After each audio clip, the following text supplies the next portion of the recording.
Haji ya.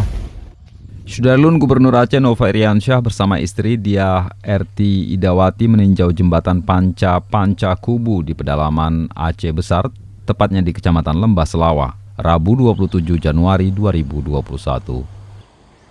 Didampingi asisten 2 pemerintah Aceh bidang ekonomi dan pembangunan, PLT Kadis PUPR, Gubernur dan rombongan disambut Camat Lembah Selawah, Gesik Panca Kubu dan masyarakat setempat.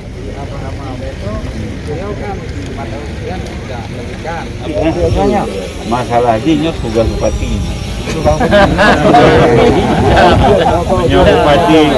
Bupati Handanggo apa ada nanti lapor nanti kan kewenangan kabupaten itu lagi kan. Jadi ada masalah lapor itu karena oka dari provinsi. Cuman kan 2021 lewat kan. Punya bulan-bulan tiploh orang Pak Wabu lapor bere. Saya lagi bintang teruntuk. Pokoknya je teman tertunda becut 2022 baru terbangun. Ada pegawai tutup dan belum gue balam liar ya. Jangan gue kayak balam. Kita pegawai lang kena kadi gaduh pegawai tutup di pakai lang. Anak kau kayak juga kalian ni abi. Jangan gue pakai cuma dalam tu. Kalian dengan kaya dah. Yang kamu kalau triliunnya hanya transportasi ini. Kamu baru mau yang punya bergotong royong juga. Royong juga dulu. Kalau mau buka video untuk yang beda kalian juga. Yang buat penuh yang darurat kan. Yang paling 200 juta. Kadang berat betul kan. Mana?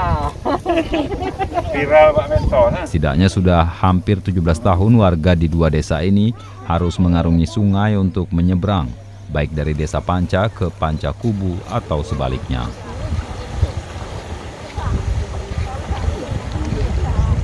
Mendengar keluh kesah warga, Gubernur Nova langsung menegaskan bahwa pembangunan jembatan itu akan segera dilanjutkan, walaupun seyogyanya hal itu wewenang pemerintah Kabupaten Aceh Besar. Nova bahkan berjanji akan menganggarkan dana sekitar 10 miliar rupiah untuk menuntaskan pembangunan jembatan itu. Mungkin bisa ini Pak Gub, bagaimana nih nasib jembatan ini Pak Gub? Ya, Assalamualaikum warahmatullahi wabarakatuh. Hari ini saya bersama Pak Wabub, Pak Camat, Pak Sekda melihat kondisi jembatan Panca Kubu.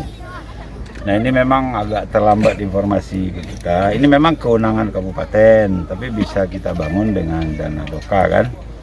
Ini terakhir informasi Pak Kecil 2016. 2016 sebenarnya rangkanya sudah ada di Dinas PUPR. Saya nggak tahu kenapa terhenti waktu itu. Tentu ini harus kita selesaikan karena memang ini mungkin butuh sekitar 10 miliar aja untuk meneruskan pembangunan penyelesaiannya. Ini bentang hanya 60 meter dan memang kemarin luput di 2021, jadi kita upayakan di 2022 insya Allah kita selesaikan. Cuma nanti saya coba cek apakah dengan 2021 DP atau anggaran lain bisa kita selesaikan karena ini enggak banyak lagi sebenarnya. Nah cuman saya berharap, Pak Wabub tadi berharap tolong hulunya dijaga, lingkungannya, hutan, galian C yang terlalu liar itu tidak boleh kita atur supaya kalaupun nanti sudah dibangun jembatan datang air bah jangan lagi menghanyutkan jembatan. Jadi ini harus kita selesaikan, lebih cepat lebih baik. Tapi kalaupun tidak bisa di 2021 insya Allah di 2022. Jadi informasi Pak Asisten 2 tadi, rangkanya sudah ada, pilar tidak perlu lagi karena bentang hanya 60 meter, abutmen kita perbaiki sedikit lagi, penahan ininya sudah ada nih kan. Jadi ya paling banyak 10 miliar ya Pak Asisten, paling banyak. Ya, mudah-mudahan kita selesaikan lah. Saya berharap tidak dalam jangka waktu yang lama ya. Saya berharap itu. Ya, tapi selambat-lambatnya anggaran 2022 sudah kita bisa selesaikan, insya Allah. Jadi selesai tol, selesai jembatan ini. Cuma ada hal-hal lain nanti termasuk aspirasi dari Pak Gici, Pak Camat tentang pertanian, agro juga kita coba lihat potensinya apa. Yang terbayang sama saya pisang Cavendish. Jadi di sini coklat juga bagus ya, Pak Kecik macam mana?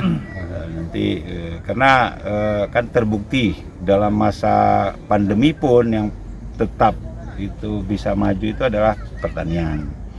Tapi pertanian harus dikelola secara agrobisnis.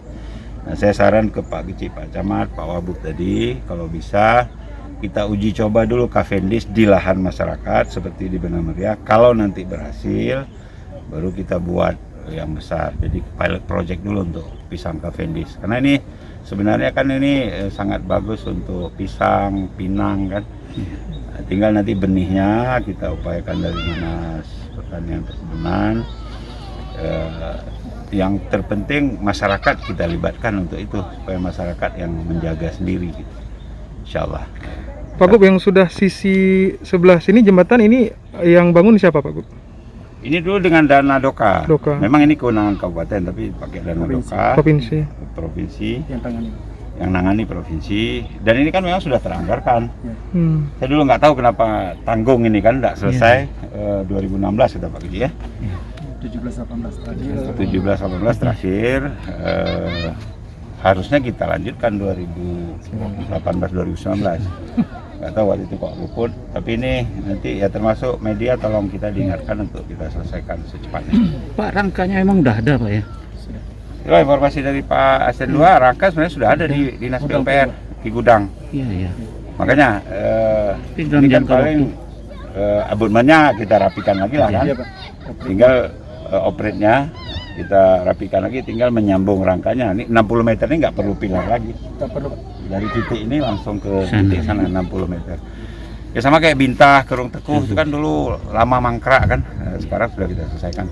Terima kasih. Pak, untuk pesan-pesan kepada Bupati khususnya untuk seperti ini kan telah disampaikan ke kita sehingga tidak bisa dianggap kepada tahu berjalan. Mungkin ada pesan khusus kepada pemerintah daerah terkait pembangunan seperti yang paling sakral kayak ini Pak. Ya sebenarnya komunikasi antara TAPD-nya Pak Wabub, Pak Bupati dengan TAPA-nya provinsi. Sebenarnya ini komunikasi di tingkat TAPA aja nih, nggak harus di tingkat kepala daerah.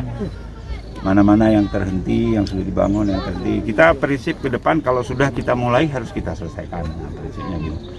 Nah sebenarnya ini karena ini kan sudah teranggarkan. Komunikasi di tingkat tim anggaran pemerintah kabupaten dengan tim anggaran pemerintah Aceh.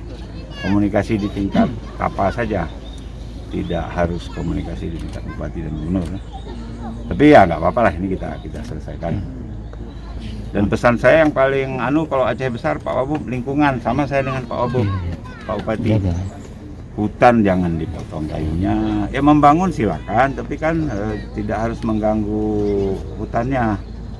Karena sumber daya air kita kalau hutannya rusak, sumber daya air akan terganggu kan. Nah ini dengan selesainya tol, dengan selesainya Jalan Tol Lamno itu 9 jembatan sudah selesai di 2021. Jalan tembusnya Multias itu selesai di 2022. Kalau itu selesai, pengawasan terhadap hutan juga akan lebih mudah ya kan. Tidak lagi jalan-jalan tikus digunakan untuk illegal logging gitu. Dan saya urusan illegal logging, illegal mining ini itu harus rakyat yang menjaga, nggak bisa pemerintah. Ya rakyat jaga, kalau ada apa-apa beritahu kita sehingga kita atur lah kan. Kita atur. Termasuk galian C. Galian C itu bukan nggak boleh ya, tapi harus dikendalikan. Nggak boleh di semua tempat kita menambang galian C. Karena yang harus kita wariskan ke anak cucu ya lingkungan kan, hutan, air, bebatuan itu harus kita jaga betul. Dan ada kecenderungan seperti di Ciron ya, itu ada pengembangan kebun, pengembangan. Dari Aceh Besar, Suburdani, Serambi On TV. Ya, siapa?